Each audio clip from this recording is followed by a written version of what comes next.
After a disappointing season in LeBron's first year wearing the purple and gold, the Lakers will enter next season as the favorite to win the NBA championship after adding superstar Anthony Davis. The Lake Show also added other key pieces, including Danny Green, DeMarcus Cousins. But our Dave McMenamin says another big piece could be on the way. Listen up. Now they have a roster they feel happy about. They feel good about the way they were able to build post-Kawhi, leaving a spot open to potentially get Andre Iguodala if he is bought out of his $17.2 million deal. We're talking about a former Finals MVP, a guy who was repped by the Lakers GM Rob Pelinka when he was an agent, and a guy who just as recently as Game 6 of the NBA Finals dropped 22 points, almost forcing a Game 7 back in Toronto. They feel like he could be an X-Factor type of guy to add with the group they already have. Aye, Iggy could be headed to the Lake Show. Stephen A., if Iguodala joins LA, you think they're the clear favorites to get the... They will be. I'm of the mindset that the Los Angeles Clippers or the Los Angeles Lakers should be the favorites to win the title. Okay. That is my belief. I believe that the Los Angeles Clippers have a better all-around team, but they don't have the greatest dynamic duo. The greatest dynamic duo in basketball right now is LeBron James and Anthony Davis. I would like everybody to be reminded that as recently as a year ago, even you, Max, was talking about how we might be calling Anthony Davis the best player on the planet by this summer. Okay. Now, obviously, last season went awry because he wanted out, and as a result, him and the Pelicans didn't see eye to eye, and all of he was getting taken out in the fourth quarter, and some games didn't even play before he ultimately sat out the rest of the season. All of this nonsense was going on, but that has nothing to do with the greatness of Anthony Davis as a talent. We know what he brings to the table, and LeBron James had his 1 year reprieve. 1 year where there was no pressure because there wasn't big expectations. You knew the Golden State Warriors were the creme de la creme. They were supposedly going to win the title. If Kevin Durant didn't get hurt, they would have won the damn title, and that would have been that. But that's over now. LeBron James has returned back to his regularly scheduled position, and that is with all the pressure on him to get to the finals, and in this case, win the championship. Because in the sport of basketball, when you have two dudes that are that elite, that great, with that size available to them, that athleticism available to them. And then you kept Kuzma. You're right. You still got a point guard in Rondo. Quinn Cook, little small signing in a lot of people's eyes, has been on this championship Warriors roster for a while. Can give you some quality minutes off the bench. Danny Green, who you raved about, can play defense, can still hit spot up shots, okay? If you add an Iguodala, the guy you said, even though falsely, and he had to correct you on national television himself, when you said with the planet Earth, I forgot what analogy you used. The planet Earth, fate of the universe on the line. The fate of the universe on the line. You want Andre Iguodala. I thought you were going Kyrie, Earth is flat or something. No. You want Andre Iguodala shooting those shots. You add him to that squad, there ain't nothing to talk about. Well, I was correct about the Iguodala thing. You saw in the playoffs again. He was hitting open shots that Steph was missing late in that deciding game. Anyway, the point is... He told you he had him because of Steph, but go ahead. The point is... don't dispute that.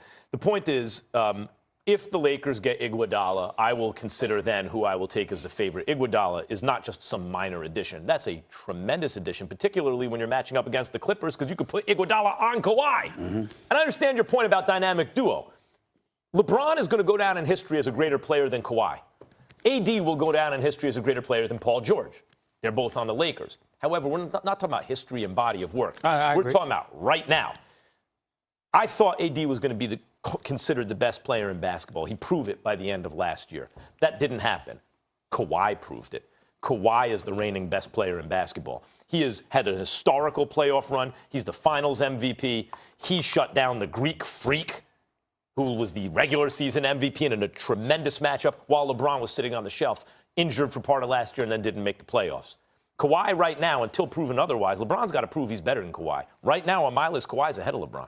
AD, Paul George, I'd expect AD to be better than Paul George this year when he's ready. But let's just talk about the seasons they just came off. Was AD in the MVP conversation? Because before he got hurt, Paul George was. He was in the MVP conversation. He had a better year than AD. And they're both two-way attacking wings, offense and defense, which, as we've seen in history, is probably the best way to win a championship in the modern game. Jordan and Pippen, LeBron and Wade, you get two guys like that, especially if they're in their primes, as Kawhi and Paul George should be, it's a little different. But here's the main thing, Stephen A. They're not making this whole team from scratch. Patrick Beverley, Lou Williams, Harrell, They lost Shai Gilgeous-Alexander, but I'm even forgetting a couple guys. Then the little Gallinari, Shai Gilgeous-Alexander. Who else? No, they lost him. Yes. And Gallinari. Yes. But I'm saying they're returning key and core Patrick Beverley, pieces. Montrezl Harrell. Right. I mentioned Lou Williams. them. Lou Williams, and there's someone else that's slipping my mind off the top of my head. But the point is, Landry Shamet. they got the whole team returning except minus two guys. And in the place of those two guys, Gallinari and Shai Gilgeous-Alexander, they have Kawhi Leonard and Paul George. Enormous upgrades. Shai Gilgeous-Alexander will eventually be a great player, I think, or a very good player, but he's not Paul George right now. That team won 48 games. That team won 2 games from the Golden State Warriors with a healthy KD. And you just upgraded from Gallinari to Kawhi? Let me respond. What do you think is going to happen? Let me respond. First of all, I specifically said Clippers or the Lakers. Pick your poison. They're going to be the favorites to win the title. I believe they should be. But we're talking about what would Iguodala on the Lakers make the Lakers. You can't have it both ways, Max. When you look at Iggy and what he brings to the table, that's valuable in and of itself. Let's not forget Avery Bradley. The Lakers got him, too. By the way, that's also a real pickup. That's a real I think pickup. he's the starting point guard. That's right. You got Avery Bradley. You got Danny Green. Jared Dudley, who was on the Nets. Ain't no big acquisition, whatever. But he can hit open shots, locker room presence as well. When we talk about LeBron James, let's keep in mind, and LeBron James got injured. Let's keep in mind the last time we saw LeBron James in the postseason, he looked every bit as good as Kawhi Leonard looked, except for when he went to the finals and JR forgot what the damn score was after LeBron had dropped 51 in that particular contest. LeBron James will return to form. I believe he should be the favorite to win MVP, to be quite honest with you. I think he's going to wreak havoc. Anthony Davis, down year because of drama. Not because of him, not because of anything on the court, because of drama. Still averaged 26 and 12 with 2.4 blocks. We make such noise because Paul George averaged 28 and 8. Do you understand what Anthony Davis can do when he wants to? Look, I'm not and he arguing, didn't have LeBron as a teammate. I'm not arguing roster. If we're talking roster, the Lakers have the best roster in the NBA. I'm saying if Andre Iguodala goes on there, they are the clear favorites to win the chip. I'm not saying clear favorites. They have the best roster now. If they add Iguodala, they'll have clearly the best roster. The best roster doesn't always win. The Clippers have the best team. The Lakers have the best roster. Okay. Fair enough. The Lakers also just signed Giannis's baby brother, 21-year-old Costas. What is the best debate you've seen here on First Take? Well, you get the chance to decide by going on Twitter and voting daily in our tournament-style bracket. Meanwhile, the number 7 debate is Kevin Durant, a top 5 player that won big on social media yesterday. It moves on to the next round. Up next is our 8 versus 9 matchup. Here's a taste to number 8, always entertaining, Mayweather versus Pacquiao.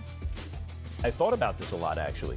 Pacquiao and Mayweather will fight again because Floyd is not interested in boxing anymore. Looking in your eye, what are you getting at? He's going to forget how tricky that fight was. Say what you're gonna say. I can't believe what you're alluding to, Max. Let it out. This is my hot take. You just calm down.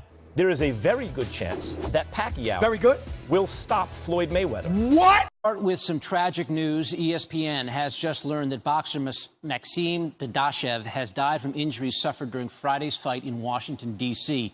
This, according to his camp, including his trainer, Buddy McGirt, who threw in the towel after the 11th round of that fight. Dadashev had been in a Maryland hospital since the loss to Sabril Batias. He was helped from the ring and threw up upon leaving. He was then put on a stretcher and taken out of the arena and transported to the hospital. Dadashev underwent a 2-hour surgery to relieve a subdural hematoma or bleeding of the brain and had been in a medically induced coma. Dadashev, a previously unbeaten fighter, was 28 years old. Let's bring in Steve Kim, who's been covering the story since Friday and was actually at the fight. Steve, what can you tell us about what's happened over the last 24 hours? Well, not a lot of information could be released with the HIPAA regulations, which strictly prohibited medical status and things of that sort to be released to the public without the family's consent. Now, the wife, who came from Russia, she did not arrive to Reagan National till last night. From what I was told was by Carl Moretti of Top Rank that right around 6 a.m. Eastern time, he had gotten a phone call from the manager, Egis Kleinis, who told him at that point that it would only be a matter of hours before Mr. Dadashev would pass away. And then that news was confirmed by Donatas Janisovicius. He was the strength and conditioning coach that was left behind to kind of be the point person and the liaison to everybody while everyone else had to leave Maryland this past weekend. And it was confirmed I would say about an hour or so ago by everyone involved that indeed Mr. Dadashev had died. Steve, in watching that fight, did you have the